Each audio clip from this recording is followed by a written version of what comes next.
Bismillahirrahmanirrahim. Assalamualaikum warahmatullahi wabarakatuh. Salam ketemu kembali di channel yang baru, karena channel yang lama, channel inspirasi pendidikan, itu qadarullah diambil alih oleh orang lain, pihak yang tidak saya ketahui siapa.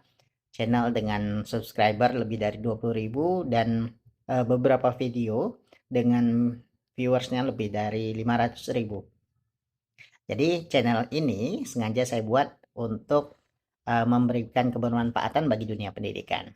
Nah, video kali ini adalah video tentang pertanyaan dari beberapa teman-teman guru di Indonesia terkait dengan calon guru penggerak. Jadi sekarang telah dibuka CGP Angkatan 10.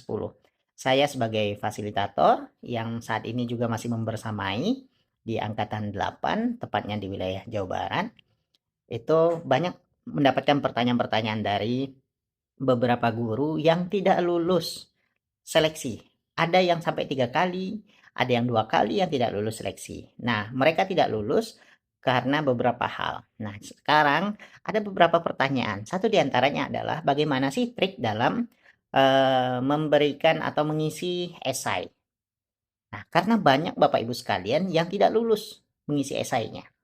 Saya ingin mencontohkan trik sederhana untuk Bapak Ibu bisa meyakinkan asesor dalam mengisi esai, karena yang memeriksa akan membayangkan situasi yang Anda tulis di esai tersebut. Misalkan begini, pertama, ada pertanyaan tentang motivasi Anda untuk ikut CGP itu seperti apa.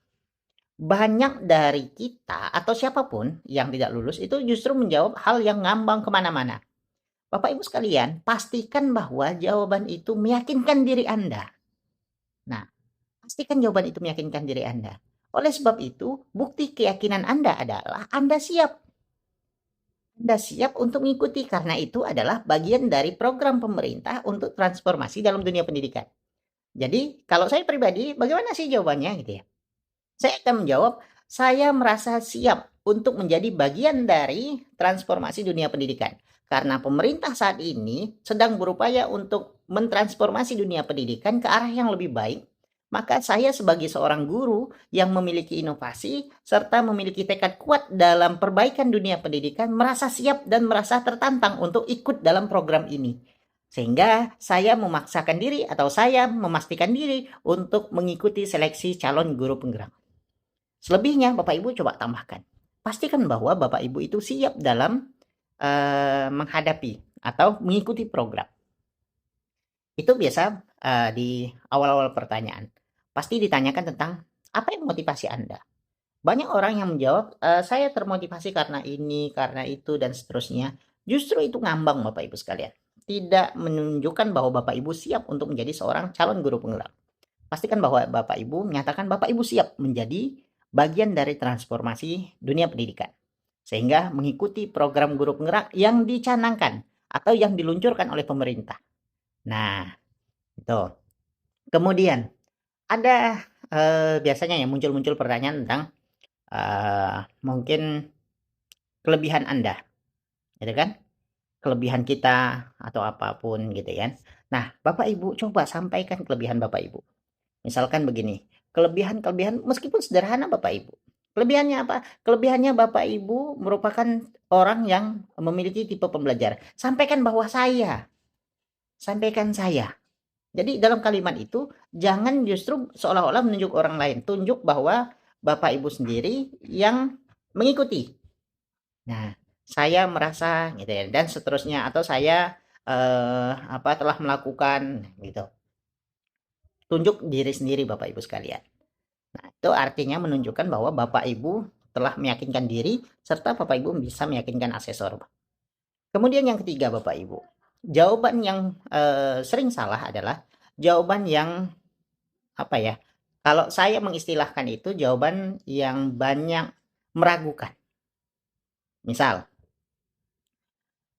kalau ada pertanyaan tentang tantangan yang dihadapi, seperti apa tantangan yang dihadapi gitu. Justru banyak yang menjawab tantangan-tantangan secara umum. Sampaikan saja Bapak Ibu tantangan secara nyata. Misal, tantangan pada tahun 2020, tepatnya di bulan Maret tahun 2020 tanggal 16, gitu kan. Nah, pandemi yang melanda di dunia berimbas pada Indonesia. Salah satunya berimbas juga pada sekolah saya. Sehingga sekolah saya yang awalnya nyaman mengadakan pembelajaran secara tatap muka harus beralih kepada kondisi daring. Nah, hal ini menjadi tantangan tersendiri bagi saya. Karena apa? Karena tiga hal. Satu, sekolah saya berada di wilayah yang jauh dari jangkauan internet. Artinya kan kondisi jaringan internet agak kurang stabil. Yang kedua, misalkan kondisi murid saya itu adalah berasal dari keluarga yang menengah ke bawah. Tidak semua murid memiliki gadget, sehingga pembelajaran secara daring tidak mungkin untuk dilakukan secara maksimal. Yang ketiga, sampaikan lagi Bapak Ibu, apa ini misalkan akses jarak rumah dan seterusnya. Hal itu menjadi tantangan bagi saya. Sehingga saya bersama teman-teman guru itu harus mengoptimalkan diri dalam mencari sebuah solusi. Kami menemukan setidaknya 3 atau 4 alternatif solusi. Sebutkan Bapak Ibu, 1 apa, 2 apa, 3 apa, 4 apa. Nah, dari sekian banyak alternatif solusi itu, bila perlu Bapak Ibu, sebutkan siapa saja teman yang terlibat itu. Sebutkan orangnya, tidak masalah Bapak Ibu.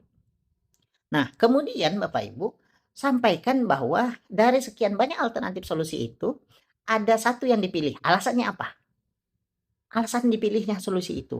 Nah, Bapak Ibu jelaskan bagaimana prosesnya, sehingga detail Bapak Ibu. Dan akhirnya Bapak Ibu bisa jelaskan hasilnya, disertai dukungan. Misalkan, bukti dukungan seperti apa sih? Bukti dukungan Bapak Ibu, nilai nilai anak itu di kelas Bapak Ibu yang mengadakan itu, ya kan, solusi yang Bapak Ibu lakukan itu yang menerapkan berbeda dengan nilai siswa di kelas yang lain yang tidak menerapkan. Nah, itu salah satu hasilnya Bapak Ibu yang bisa diukur. Jadi banyak alternatif-alternatif yang bisa dilakukan. Misalkan masalah lain lagi, masalah tentang rapot pendidikan yang sekarang ini Bapak Ibu yang sedang gencar-gencarnya. Rapot pendidikan di sekolah kami misalkan itu literasinya buruk. Nah, itu menjadi tantangan bagi kita. Tantangan. Karena nilai literasinya merah, jadi tantangan sehingga kami harus mencoba untuk bagaimana menyelesaikan atau mengatasi tantangan tersebut. Alternatif solusi banyak Bapak Ibu. Apa di antaranya gitu ya? Di antaranya adalah dengan program reading aloud, membaca nyaring di kelas kami 15 menit sebelumnya. Nah, jelaskan Bapak Ibu bagaimana proses yang dilakukan itu untuk memperbaiki. Hasilnya bagaimana? Hasilnya pada saat rapot pendidikan terakhir diunduh. Apakah ada perubahan Bapak Ibu? Sebutkan dari sebelumnya sekian nilainya, kemudian naik jadi sekian nilainya. Nah, itu Bapak Ibu. Jadi, dalam mengisi esai, upayakan sesuatu itu bisa dibayangkan oleh asesor Bapak Ibu sekalian. Jadi, jangan membuat sesuatu yang mengira-gira. Jangan gunakan kalimat mungkin, akan, kira-kira, dan seterusnya yang mencerminkan bahwa Bapak Ibu tidak yakin sendiri dengan apa yang Bapak Ibu lakukan. Atau yang mencerminkan bahwa sesuatu itu tidak dilaksanakan. Sampaikan apa adanya dengan bahasa yang sederhana Bapak Ibu, sehingga memudahkan asesor untuk menilai itu. Bapak Ibu, mudah-mudahan sukses yang ikut program CGP angkatan 10, mudah-mudahan lulus dan bisa menjadi bagian dari transformasi dunia pendidikan. Salam di channel yang baru Aksi Nyata. Mudah-mudahan channel ini bermanfaat bagi Bapak Ibu yang merasa channel ini bermanfaat. Silahkan disebarkan kepada siapapun. Mudah-mudahan menambah amal jariah bagi kita semua. Salam hormat dari saya, salam dan bahagia. Assalamualaikum warahmatullahi wabarakatuh.